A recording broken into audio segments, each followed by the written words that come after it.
चलिए आज एक ऐसी कहानी सुनते हैं जो शायद हमारे सोचने का नजरिया ही बदल दे।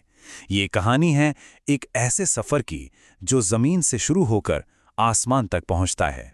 तो सवाल ये है कि क्या सच में सिर्फ मेहनत और एक सपना किसी की किस्मत को पूरी तरह से पलट सकता है? आइए इसी सवाल का जवाब आज इस कहानी में ढूंढते हैं। कहानी की शुरुआत होती है एक सपने से। एक ऐसा सपना जो एक लड़के राजू ने फुटपाथ पर सोते हुए देखा था, उस वक्त जब उसके पास सचमुच कुछ भी नहीं था। सोचिए, एक लड़का जिसके पास सिर छुपाने के लिए कोई छत तक नहीं थी। सर्द रातों में जब सब अपने घरों में होते थे, राजू खुले आसमान के नीचे कांपता रहता था। और सिर्फ घर ही क्यों, उसका कोई परिवार भी नहीं था। इस बड़ी सी दुनिया में वो बिल्कुल अकेला था। लोगों से बचा खुचा खाना मांगकर गुजारा करता था। लेकिन इन सारी मुश्किलों के बावजूद एक चीज थी जो उसके पास हमेशा रही। वो था एक सपना, एक दिन एक बड़ा आदमी बनने का सपना, अपनी एक पहचान बनाने का सपना। और फिर एक दिन उसी सपने ने उसे वो हिम्मत दी जिसकी उसे जरूरत थी, मेहनत का पहला कदम उठाने की हिम्मत। और बस यहीं से सब कुछ बदलना शुरू होता है। हुआ ये कि एक दिन उसने सड़क किनारे एक चाय वाले को बड़े ध्यान से काम करते हुए देखा, और उसी पल उसके दिमाग में एक सवाल आया जिसने एक उम्मीद को जन्म दिया। ये वो पल था जब उसने फैसला किया कि वो हालातों से लड़ेगा।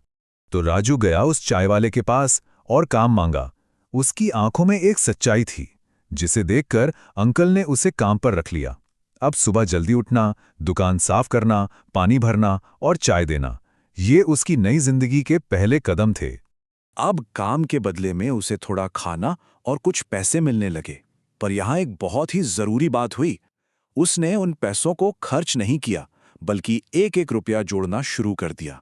ये उसके बड़े सपने की पहली ईंट थी। पता है, वो चाय की दुकान सिर्फ एक नौकरी नहीं थी, असल में ये राजू की नई पहचान बनने वाली थी। चलिए देखते हैं कैसे।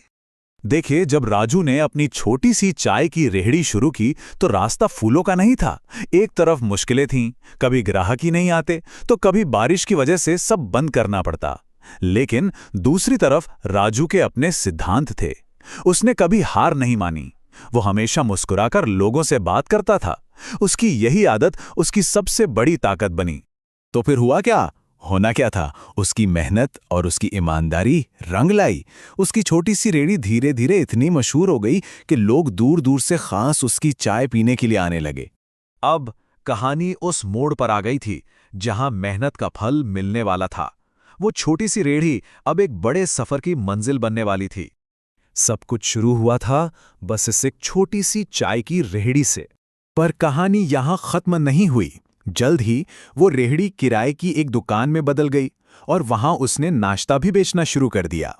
और फिर तो देखते ही देखते शहर में उसकी एक नहीं बल्कि कई दुकानें हो गईं। फुटपाथ पर सोने वाला लड़का अब एक कामयाब बिजनेसमैन बन चुका था। कहते हैं ना, मेहनत का फल मीठा होता है। अब राजू के पास अपना बड़ा घर था, गाड़ी थी और उसके यहां कई लोग काम करते थे। उसका सपना अब एक हकीकत था। पर रुकिए, ये कहानी सिर्फ अमीर बनने की नहीं है। कहानी का असली सबक, किस्मत बदलने का असली मतलब तो अब सामने आएगा। इतना सब कुछ हासिल करने के बाद भी राजू एक चीज कभी नहीं भूला, वो ये कि वो आया कहां से था। वो अपनी जड़ों से हमेशा जुड़ा रहा।